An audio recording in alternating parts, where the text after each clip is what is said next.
I'd like to do my super easy duck breast à l'orange, an alternative to goose or turkey. Right, so first thing, the duck breast, I'm just going to score it very lightly. Don't cut all the way through to the flesh, but just break the skin. I like a little kind of crisscross pattern. Nice sharp knife, because duck skin is quite hardy. Right, get the pan on. Quite often the cooking starts and the pan isn't hot enough. So I've got some plain flour here, to which I'm going to put a little bit of salt. The salt is the seasoning for the skin.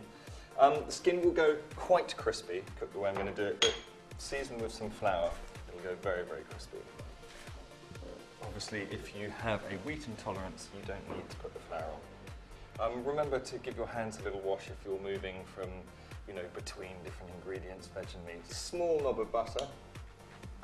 And this is really just to get the duck going. There's a lot of fat in the duck skin, so it's going to cook in its own fat. So here I have my seasoned, floured duck breasts. Spank off any excess. Put them in the pan. Now what I want to do is not hammer them on full heat. There we go. Sizzle, sizzle, sizzle. But if I was to cook them on that heat for 12 minutes, they'd be burnt and smoky and horrible. So now I want to turn it right down, almost till the flame putters out. So now oranges. I've got two nice, juicy, sweet oranges with a nice tartness. I want about 4 big strips of peel. You don't want the pith, it's unpleasant. And then just cut it really, really, really, really thin. So all of this, while the duck's cooking, everything else can be got ready. So really all in all, from beginning to end, this isn't going to take you much longer than 20 minutes, if that actually. So all the orange rind into a small pan, just about cover it with water, bring it to the boil. Sometimes the duck breast will arch up in the pan a bit and kink, and it'll stop them cooking evenly. So what you can just do is take a little side plate, put it on top, and that little bit of extra weight will keep them nice and flat. Concentrate when you're cooking. Just because something says for 12 minutes, or I say for 12 minutes, it doesn't mean that that's right. One man's oven is another man's incinerator. So keep an eye on your food. The rind has come up to the boil. Cut the oranges in half. I want the juice of 2. You don't want any pips in there. You're having a lovely time eating your duck à l'orange, and then you have to fiddle around to get the pip out of your mouth. You don't want that, so do it through a sieve. That duck's really cooking away. Just going to have a look in here and see what's going on. Oh, very crispy and quite dark. So that's really going great guns. You see it's been on there quite a while, but it's still very uncooked, the duck. That skin is quite tough. Right, that's gone in there. So I'm going to put a bit of the honey in now and then finish off the sauce at the end.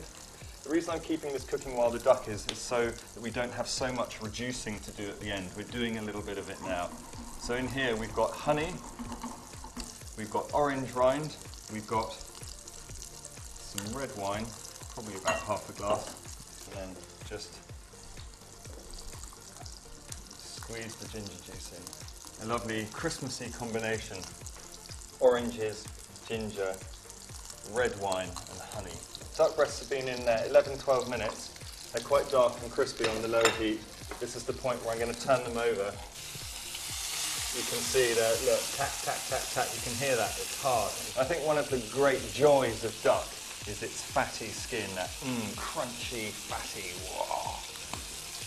Okay, so about 4 minutes I want here now, and we're really very nearly ready to finish. So I'm going to take a little bit of watercress, but any watercress will do. But if you can pick it wild and give it a proper washing, ooh, that's something else again. Right, my duck breasts have done 11-12 minutes on one side. I've turned them over 3 to 4, depending on the size. You have to judge it, but there's a slight kind of softness in the middle, but a kind of lovely firmness too. They're ready. So out they come. And it's very important to rest meat. It's gone like that in the pan, clenching, clenching, and it has to go again. So leave it to rest for a bit. Now we reduce our orange sauce. Now that's going very quickly, so be careful not to boil it all away in an instant.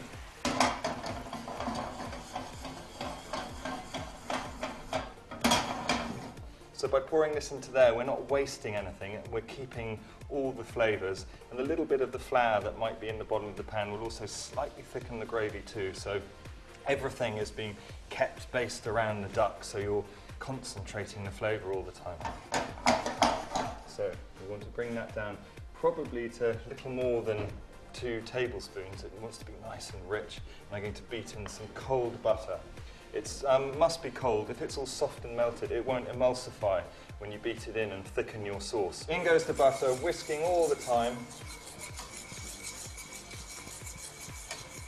3 or 4 knobs of butter. Okay, heat can go off now. So the sauce has been emulsified with the cold butter. I've tipped the duck juices back into the sauce that have come out while it's resting. Now it's time to slice the duck. I'm turning it upside down. It'll be much easier to cut through the skin. And I like it quite thick. I don't want too thin chunks. It's nice and pink inside, but not raw, which is essential. You want that pinkness. You don't want rawness. I think 1 breast will do. Bring the plate over. Okay, so the skin's still crispy, very crispy in fact. And now to plate up. You want all the orange rind, so get that in there. What a Christmassy colour. There's your duck, lovely crispy skinned duck. Watercress on the side. There you have it. Christmas duck with ginger and orange sauce and watercress.